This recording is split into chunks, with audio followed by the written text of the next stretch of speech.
ওই ছেলেকে পুরুষ বলে না যে ছেলে একটা মেয়ের মেসেঞ্জারে রিপ্লাই না পাওয়ার জন্য বালিশের মধ্যে ডুকরে ডুকরে কাঁদে, তাকে পুরুষ বলে না। ওই ছেলেকে পুরুষ বলে না যে ছেলে বিশেষ না হইলে পরে গলায় দড়ি দেওয়ার জন্য চিন্তা করে, ওই ছেলেকে পুরুষ বলে না। ওই ছেলেকে পুরুষ বলে না যে জওয়ানির মধ্যে জওয়ানি মেটানোর জন্য রাস্তা রাস্তায় দাঁড়িয়ে মেয়েদের সাথে ইফটিজিং করে, ওকে পুরুষ বলে না। আরে বেটা, তুমি যদি পুরুষ হও, 4টা বিয়ে করো, মজ মাস্তি করো বউয়ের সাথে, কবিতা লেখো বউয়ের সাথে, পারলে দায়িত্ব নাও, নিয়ে দেখাও তোমার পুরুষত্বের পরিচয় কতখানি। পারলে দিনের দায়িত্ব নাও, নিয়ে দেখাও তোমার পুরুষত্বের পরিচয় কতখানি। পারলে উম্মার দায়িত্ব নাও, খালিদ ওয়ালিদ হও, আমরা তোমার ইমামতি মেনে নিব, দেখি তোমার পুরুষত্বের দায়িত্ব কতখানি। আর যদি না হয় তাহলে তোমার এই পুরুষত্বের প্যান পানি বন্ধ করো।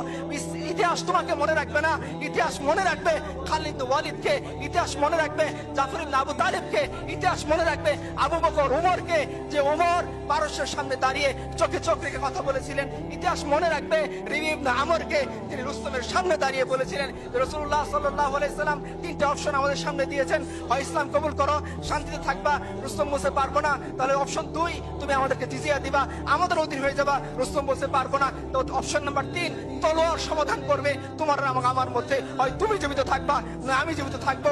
যদি এরকম হয়, দেখি কে জো বাইডেনের সামনে দাঁড়িয়ে এরকম সাহসিকতাপূর্ণ উক্তি করতে পারেন, তবেই আপনারা বললেন যে আপনাদের উম্মারা পুরুষ। আমরা আমাদের উম্মার কথা বলতেছি, যারা জো বাইডেনের চেয়েও ক্ষমতাশীল দাপটশালী সভ্যতার সামনে দাঁড়িয়ে বলেছিলেন তলোয়ার তোমার এবং আমার মধ্যে সমাধান করবে। যদি এরকম না হয়, তাহলে তোমরা অন্য কোনো পুরুষের উদাহরণ আমাদের কাছে এনো না।